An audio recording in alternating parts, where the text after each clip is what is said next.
Political commentator Bill Maher slammed Georgia GOP Senate candidate Herschel Walker as unfit for office and called him an effing idiot.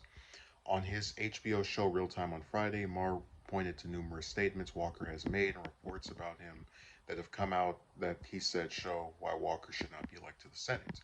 He's just an effing idiot on a scale almost impossible to parody, Maher said. He said Walker has admitted to threatening violence against multiple people around him, including his ex wife. He also said Walker has lied about his past numerous occasions, including by falsely claiming to have been a police officer and FBI agent. Walker has also said he was valedictorian of his high school class, but no evidence has been found to show that, and falsely claimed to have been the top 1% of his class at the University of Georgia, from which he never graduated. Maher also mentioned the reports that have revealed Walker has 4 children with separate women, and allegations that he paid for an abortion for a former girlfriend after she became pregnant, despite running on a platform firmly opposed to allowing the procedure in all cases. Maher cited Walker's son Christian, who has been sharply critical of his father as the campaign has continued, saying that Walker did not spend time raising any of his 4 children. Maher said the reason why Republicans continue to support Walker is more complicated than they are deplorables, ignorant, and bad, although he said some of that is true. He said he has spoken with the other side, and part of the appeal of Walker or former President Trump is that they demonstrate how much Republicans do not support Democratic policies. Part of the appeal of a Herschel Walker or Donald Trump or any number of egregious um, A word Republicans have backed is in their mind, the worse a candidate is, the more it says to Democrats, do you see how much we don't like what you're selling? Maher said.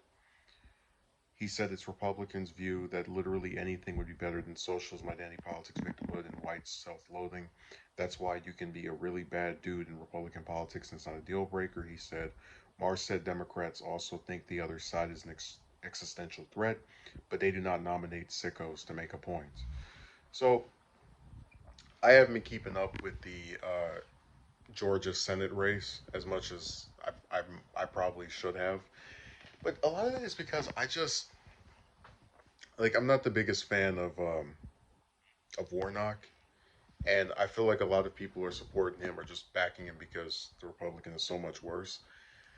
But Walker is really interesting in terms of like having all of these self-inflicted flaws or issues. Like I think most people, and this refers to politicians, this refers to just anyone who's trying to appear impressive. Most people, in my opinion, if they were to be put in some scenario where they're trying to make themselves um, sound better, and they might embellish something, they might even tell a couple of things that weren't entirely true. But I don't think most would be insane enough to claim that they used to have this type of job or that type of job, because there are ways of making it very apparent that they did not have this position. Like there are receipts of this stuff in real life, that people can fact check. But then you get to the part where he had the different, the girlfriend that signed off on the abortion for, despite being, running this like pro-family campaign.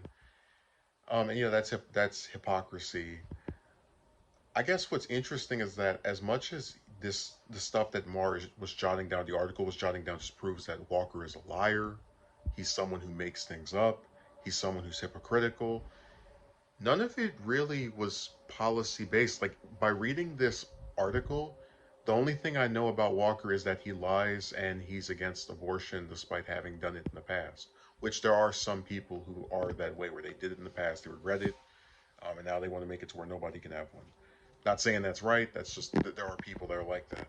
But I guess like I would agree with Mar, but I'm kind of frustrated by the fact that we didn't get more of a policy discussion. It was just, noting all the times that Walker has lied, which are seemingly numerous. And when he gets to the part about like socialism and it's like, whatever, just that's all a bunch of stupid terms that people throw around. His theory about like people being, these Republican voters being drawn to candidates who don't embrace that type of stuff. I think there's a little bit of validity to it, but the problem is that you have someone like Sanders who really just talks about issues, single payer healthcare, free college, you know, just things that are actually having to do with making people's lives better. And there are some Democrats that get caught up on pronouns and bathrooms and just stuff that just to most people and to a lot of people is irrelevant to like affecting their day-to-day life. So I think that by Maher mentioning socialism with being woke and all this other, you know, lingo, it seems to conflate the two issues. Like there's just you're either part of the Republicans who reject all that stuff altogether, or you're part of the Democrats who are just embracing. Because there are a bunch of Democrats that are conservative, like Joe Manchin, like Pelosi, like Schumer. Um, so I don't know. I just think his statement. I would say I agree with to some extent, but that I don't like how it seems to infer this idea that all of these concepts and labels are tied together because they're really not. You have, the Democrats, as bad as they are, the one good thing about their party is they come in all different shapes and sizes with regard to the stuff that candidates focus on and the things that they adopt and support. You have conservatives, liberals, progressives. It's just it's such a wide net, and I think I don't like him using the woke thing next to socialism because there's a whole bunch of people that talk about issues that have nothing to do with any culture war stuff. So I do agree that Walker does not sound particularly bright, but other than that, I'm a little bit more in the middle.